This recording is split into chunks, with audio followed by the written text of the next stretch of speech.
Coming up, brewing up a culture of food safety at Coca-Cola, commercializing precision fermentation, and researching the science of taste. It's all ahead on episode 20 of Omnivore from the editors of Food Technology Magazine and the Institute of Food Technologists.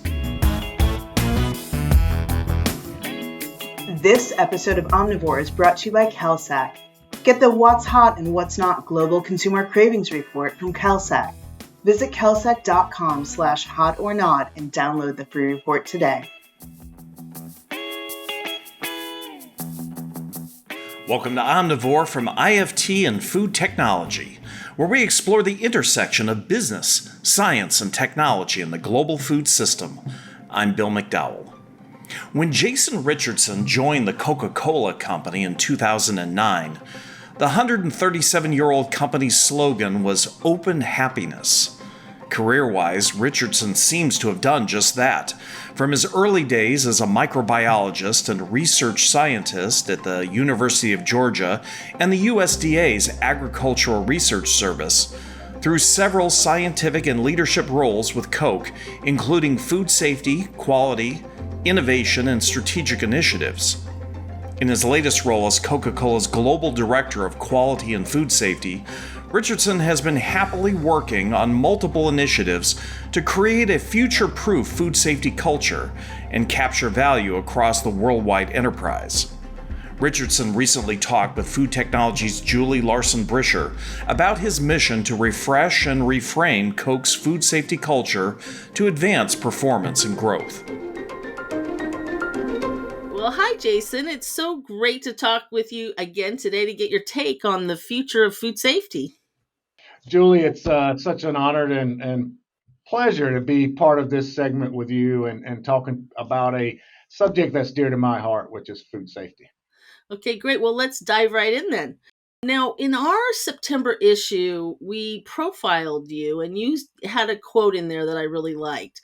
You said that, in part, the professional happiness you derive from the field of food safety and quality, quote, comes from always striving for the pursuit of perfection, knowing that you may never get there, unquote.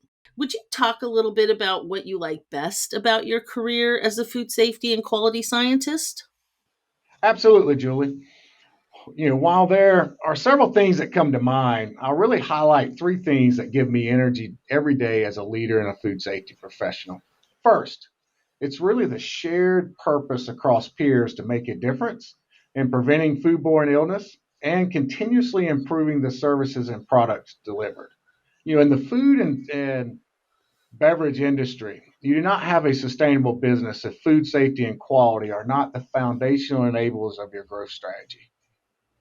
Therefore, you must be a strong advocate and communicator with the business and peers. And what I love is being that translator of the why, the how, the what, the when, and the where to ensure the benefits and impact are clear.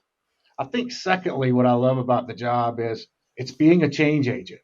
It's remaining constructively discontent and taking action to the continued pursuit of progress and perfection with resilience and agility. Your food safety and quality programs must have that present forward and future back approach to ensuring the desired outcomes. And then lastly, I think it's just the opportunity to create shared value, whether it's bringing a solution to those in needs, for instance, a business problem, or paying it forward through your knowledge and experiences to accelerate the development of others. And that's ultimately what I really love about the role that I have and the career that I've made in food safety and quality. Well, I love it that when scientists move from the lab to the C-suite, so I'm sure that you, in your current role, you kind of see what kind of pressing food safety challenges that we face out there. And I'm wondering if you could speculate on some of the trends we're seeing and maybe even point out a couple potential solutions. Yeah, Julie, it's a very relevant question. I believe many of us think about constantly, regardless of whether we're in academia, government, nonprofits, or the industry. And while we've made progress over the last several decades, and I think it's worth at least acknowledging the progress we have made. And reality is we are continued to be faced with a lot of pressing challenges. We see with increasing supply chain complexities, continuously evolving regulations, shifting customer and consumer needs, the desire for operational efficiencies and decreased time to market, and the constantly evolving workforce.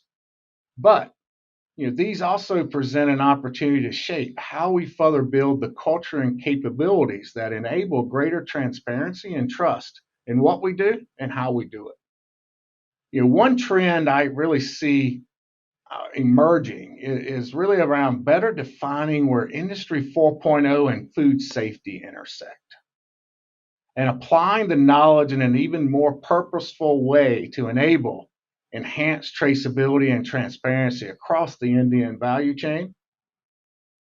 Assurance in the preventative controls applied to mitigate risk, and better decision making in how we collect, process, and use data to solve challenges.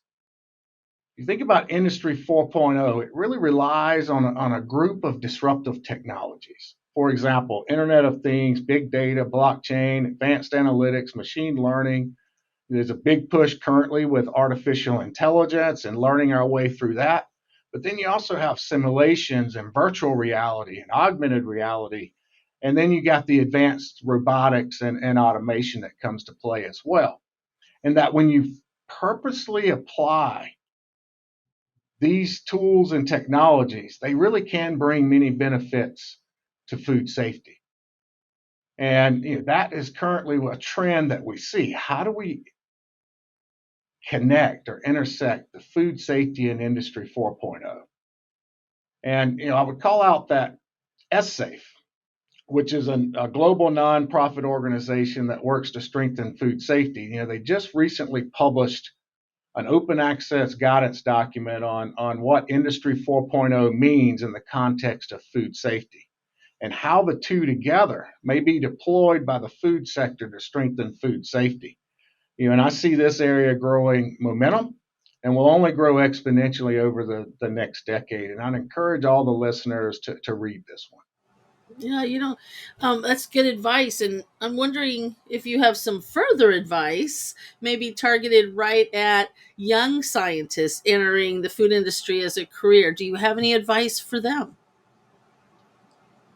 I do. So I would say it's an exciting time for young scientists entering the food industry, and they will define the transformation we make over the next decades, particularly on the integration of technology into the way we work, the way we learn, and the way we lead.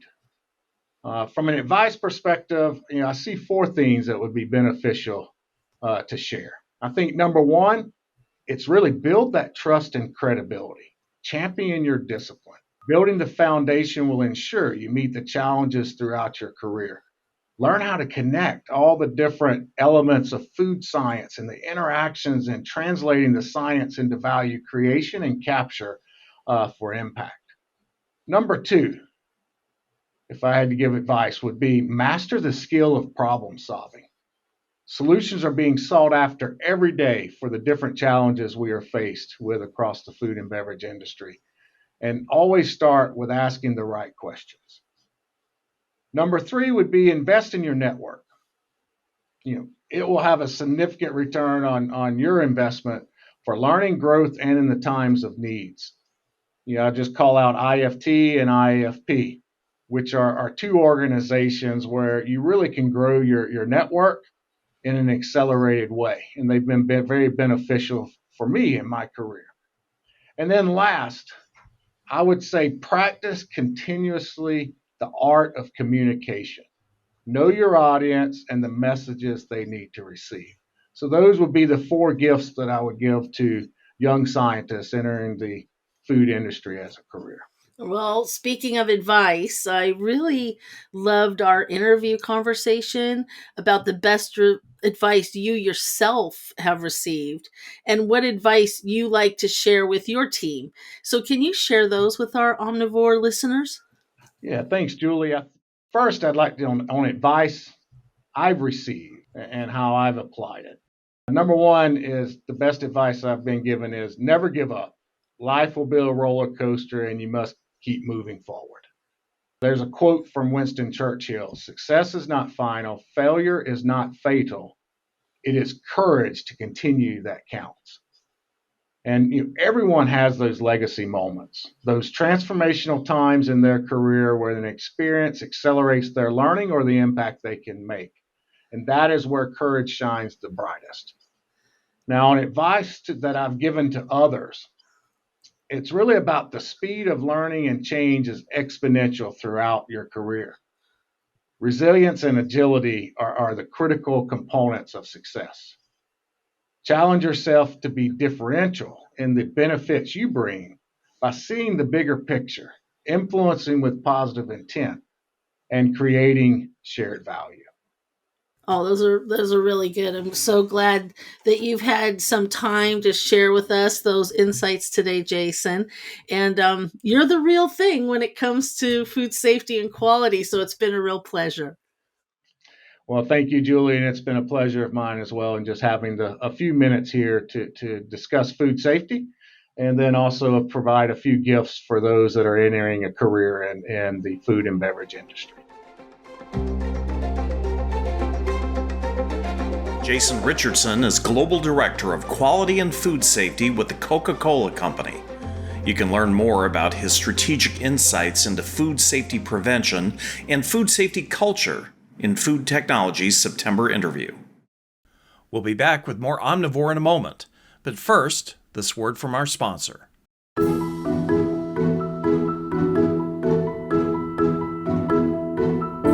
Consumers across the globe are looking for more heat and spice in their meat, snacks, and seasoning blends. But what type of heat and which spices specifically are people craving? The What's Hot and What's Not report from CalSAC is a free, comprehensive look at the hot and spicy flavor trends with actionable insights to inform the development of your hot and spicy creations. Visit calsac.com/hot-or-not and download the free report today. Once again, that's calsac.com/hot-or-not. Welcome back to Omnivore. I'm Bill McDowell. Helena, a biotech company specializing in precision fermentation, won the top prize at the Startup Pitch Competition during the recent IFT FIRST annual event and expo in July. Helena received $10,000 in prize money provided by the Seeding the Future Foundation. Helena uses precision fermentation to produce ingredients using breast milk proteins, including lactoferrin, an ingredient with purported benefits to regulate iron levels, improve nutrient absorption, and support cognitive health. Associate Editor Emily Little spoke with Helena's Chief Operating Officer, Paula Delgado, about the potential of precision fermentation and the company's plans to invest the prize winnings. Paola, thank you so much for joining me on the podcast today. Thank you for having me, Emily. So first of all, congratulations on winning the pitch at this year's IFT FIRST. It was unexpected. I think that there were a lot of great companies talking about their businesses. It was my first time at the conference, so it was a nice treat to be able to bring that home. What a way to start your first time at IFT FIRST. So could you talk a little bit about what is Helena and what is Helena offering to its customers? Absolutely. So Helena, we are actually a consumer biotech company, and we are creating human milk bioactive proteins to be used as food ingredients to fuel and make foods that support a longer health span. As I mentioned during the pitch, our first protein is human lactoferrin, which is a multifunctional molecule found in colostrum and human milk that regulate iron levels, improves nutrient absorption, and supports cognitive health. And we are creating these novel ingredients, harnessing the power of precision fermentation. And why precision fermentation? Why is that the route that you all chose to go down? So A few things. So maybe it would be good if I start like what is precision fermentation, right? And let's take one step back even to that, and it's like, what is fermentation? Fermentation is a natural process where microorganisms are present in the food, on a food host, quote unquote, break down the existing food structures, effectively creating a new food with unique characteristics and flavors. This process has been used for thousands of years in an array of different cultures to create foods like joggers, kimchi, sauerkraut, just all these different types of new foods that they are part of our everyday life.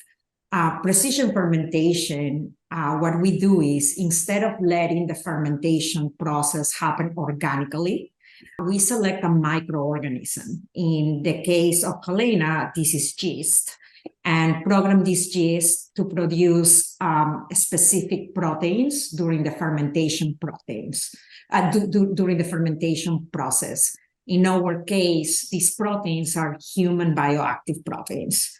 After that, we allow this yeast to grow in an ideal control environment called a bioreactor, which fosters the fermentation process and allows the yeast to give birth to Helena's human lactoferrin, to turn into Helena's human lactoferrin. So this technique that has been used for thousands of years has evolved into giving us as human endless possibility for the manufacture of proteins that were previously available only through animal sources or human sources, or sources that only had limits on scale, really. And what is very special about Helena is that we have very, very smart group of scientists that have figured out a way to turn yeast into a precision fermentation platform that can be programmed to create all types, different types of human bioactives, which are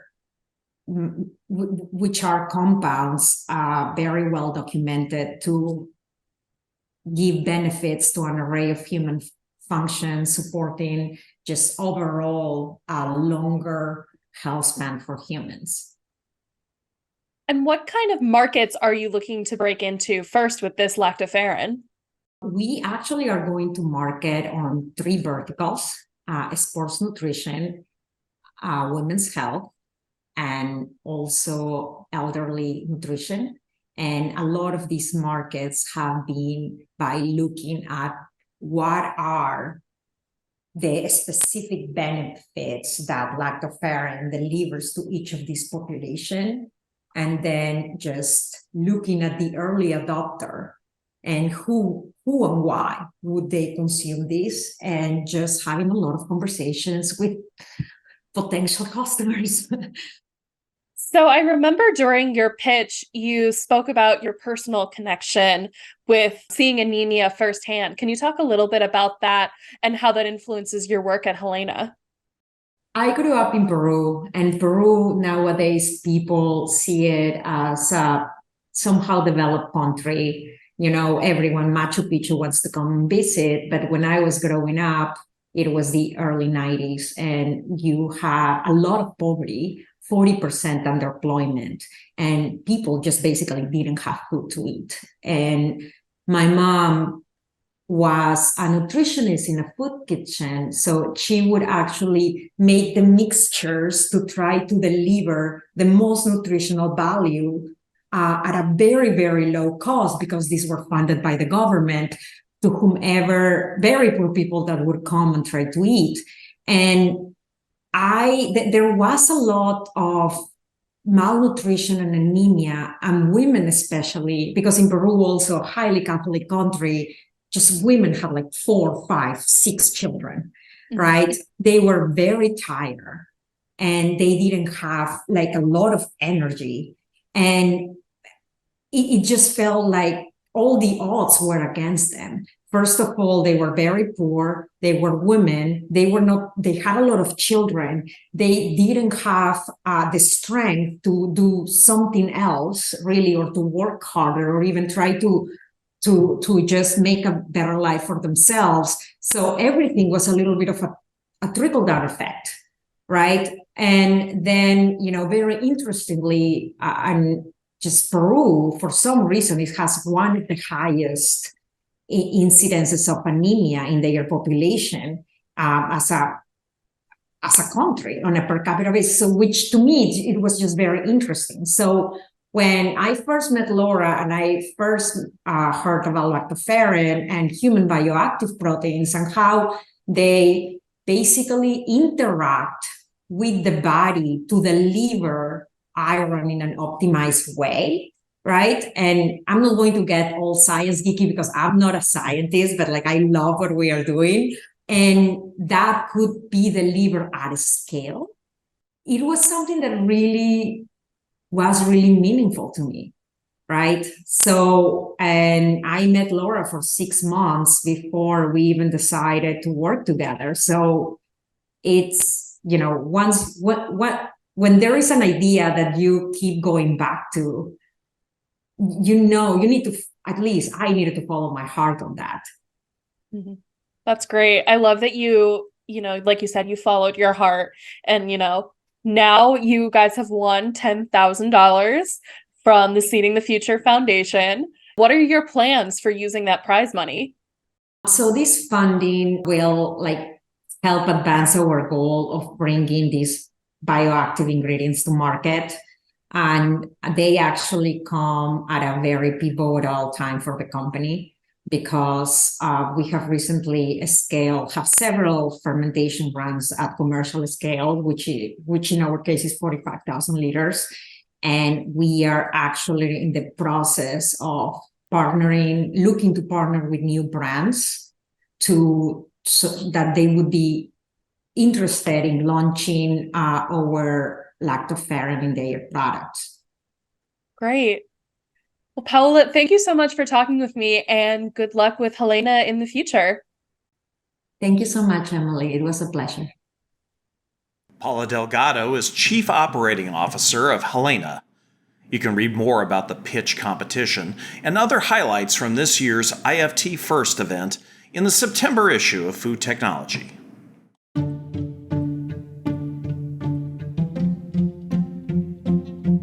Our taste buds are tiny but complex organs, made of cells with properties that many other cell types lack.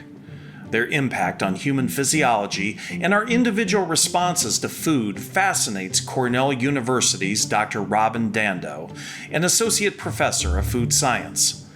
In this segment, he talks with Food Technology's Mary Ellen Kuhn about the impact of taste on metabolism and other science of taste research currently underway at Cornell.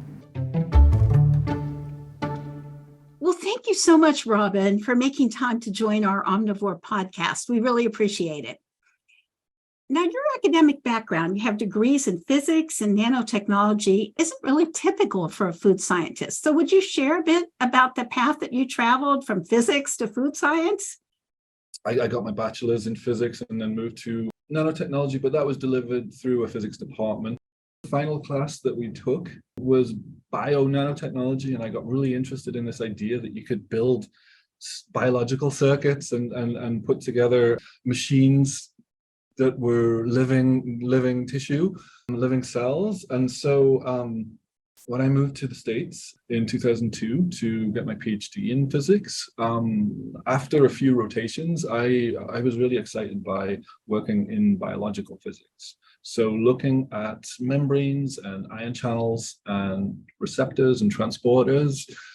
From that point, when I finished my PhD, I moved to a postdoc position at the University of Miami's medical school, working in a physiology department. So looking at the same, receptor events and ions and transporters and things like that, but in now a particular class of cells, which were taste cells. So it turns out that the taste bud is actually, we oversimplify it when we think about it, and it's an interesting little ball of different cell types that have different roles within that taste bud. It's about 50 to 100 cells, but there are different jobs for each of those cells, and they're put together in very different ways. They have interesting properties that lots of other cell types don't have. They replicate pretty fast, and so that means that we can grow new taste buds fairly quickly, and they're always turning over. And so I was able to from that point, specialize in taste, and was lucky enough to be offered a position here at Cornell where I could start my own research group, looking into taste, but more specializing in the human side of things than the cells in a dish side of things. So you've been finding plenty to stay focused on, it sounds like. And I wanted to go back to something you mentioned where you said they're changing, the taste buds, or new ones are developing. How does that affect how we taste things? Yeah, so the taste buds, they have kind of a basal layer of I'm going to call them similar to stem cells that produce progenitor cells that are kind of undeveloped taste cells that move into the taste bud, and then there they can mature into a particular cell type 1, 2, or 3 taste cells. But this process is always happening, and so that means that we're not generally losing a whole taste bud and then growing a whole new taste bud unless there's been some sort of injury. It's a constant resupply, so that means that we're those taste buds are dying at a certain rate. The cells inside the taste bud are dying at a certain rate, but they're also being replaced at hopefully around about a similar kind of rate. And so the abundance of taste buds is going to be the same. Where we found some interesting work, though, is looking into metabolism and obesity, and the idea that maybe this balance is being a little bit tipped, and we might not be able to refresh our taste buds as fast as they're being lost. Well, I'm really fascinated by that work you've done about metabolism and obesity and how it affects our perception of food choices. What else do we know about that so far? Is it kind of an emerging area? Yeah, there's not a whole lot of research there, but we are finding out more all the time. Our own work suggests that if we do lose taste buds over weight gain, this can also correlate with some loss of taste function as well. So that means that it seems like our sense of taste is weakened very slightly. And then when we try to sort of replicate that in the lab by pharmacologically weakening people's taste buds, they tend to select foods that are higher calorie. And so you'd imagine higher calorie probably equates to a more intensely tasting food. You put more sugar in there, you put more fat in there. And so that might represent a feedback loop where as our taste weakens with obesity, we're driven to more intensely tasting foods that are more high in calories, and so therefore maybe contribute to our growing state of obesity. Well, I'm wondering how much weight would a person have to gain to affect the way their food tastes, and does it work in reverse? If you lose weight, does that affect the way food tastes? Yeah, so we've done a little bit of work on this in the past. So our lab balances human sensory work with some work using animal models. So we've worked mainly with mice and some work with rats also. So in humans, we tracked a population of Cornell students across several years and looked for how people who gained weight versus people who lost weight changed in their ability to sense things. And it did seem like there was some weakening of taste in those that gained weight. It seemed to be some sex differences there also, I should mention. But those people were only gaining, I think, on an average of about 4 to 5%, maybe slightly less, maybe 3 to 5% of their body weight, which isn't a huge amount for a human to gain. Going to the animal work, though, we obviously working with mice and rats, you can specify exactly what they're going to eat, like you can't really do with a human, and so there we were able to induce a much more observable weight gain. And our mice, after 8 weeks on a high-fat diet, seem to have lost around about 20% of their taste buds, which is a really surprisingly large number. When we have, I think it's a very human response to say, can we reverse this? Can we diet our way out of this and get our sense of taste back? It's certainly something that I was interested in as well. And what we find is that if we can, it lags behind the weight loss. So that means that even when we get our mice back to approaching the same weight, they still have not put together those taste buds again that had been lost. So it may come later on in life, but you can imagine that would make a diet very hard to stick to. If you had lost the weight, but the food still didn't taste as good as it should have to you, and you were being pushed by a reward system to consume things that are more unhealthy and more intensely tasting, you can imagine that might be a reason why it's so hard to stick to that diet. Well, this is fascinating. And it really is interesting because I feel like a lot of this is in the news lately with all the attention that these weight loss drugs have been getting. Yeah, there's been, I think rightfully, there's been a ton of interest in those weight loss drugs because to me, I don't study that. That's not my own area, but they look really effective. I've heard doctors describe it as being like bariatric surgery without the surgery, which, I mean, that's really exciting. And I think, we're only just starting to figure these things out. So I think they have a really strong future. I would be fascinated to know what happens to taste buds when people are on these treatments. And I do know there are some other labs out there, not our own, that are looking into that. And it does seem like there are also changes in reward behavior unrelated to food consumption as well. So people who are seeing some changes in their cravings or urges for other things that are not related to food when they go onto those drugs. So I think there's a lot to be found out still, and I'll be watching it carefully. Well, what are some of the projects coming up in the Dando lab that you're most excited about? Yeah, sure. So we have lots of work at the moment looking into angles of sustainability that I think are interesting. So if we're able to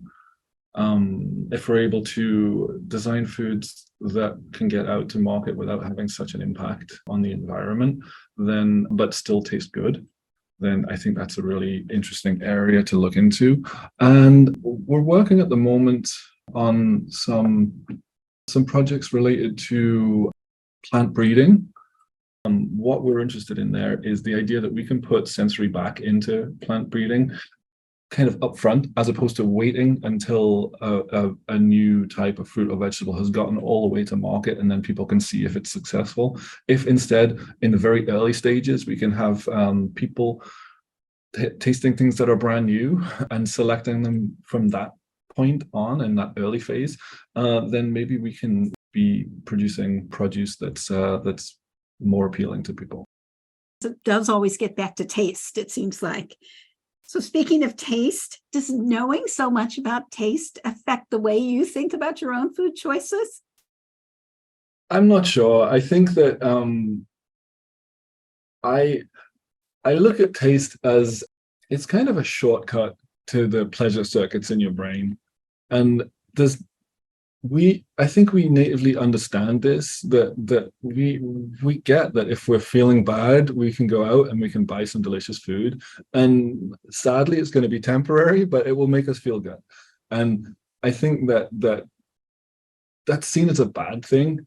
That's seen as tricking yourself into feeling good through doing something that might be unhealthy, because those foods are probably not that healthy. But I think that we should just be honest with ourselves. We do lots of things that are unhealthy, and because they give us some sort of pleasure. And so I think, I can come to terms with eating unhealthily every now and then, as long as it's maintained as a balance. I love that. We shouldn't have to have too big of an excuse to go out and get some ice cream. Robin Dando is an associate professor of food science at Cornell University.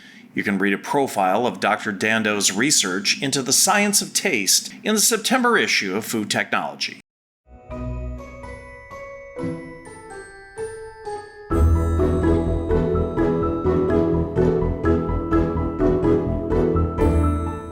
Thank you to Kelsac, sponsor of this episode of Omnivore.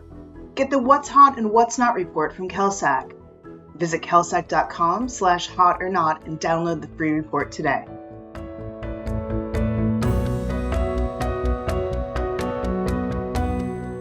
And that wraps up this episode of Omnivore. Thanks again to all our guests and my colleagues at Food Technology. Omnivore is produced and distributed by the Institute of Food Technologists. If you enjoyed today's show and want to learn more about Food Technology Magazine or how to join the conversation by becoming an IFT member, visit ift.org/membership. For more in-depth discussion about innovation in the science of food, check out IFT's other podcast, Side Dish, on the News and Publications page of ift.org. If you have comments or suggestions for future shows, just send us an email. The address is editors@ift.org. For the entire team at Food Technology and IFT, I'm Bill McDowell. Thanks for listening, and join us again for our next episode. This is Omnivore.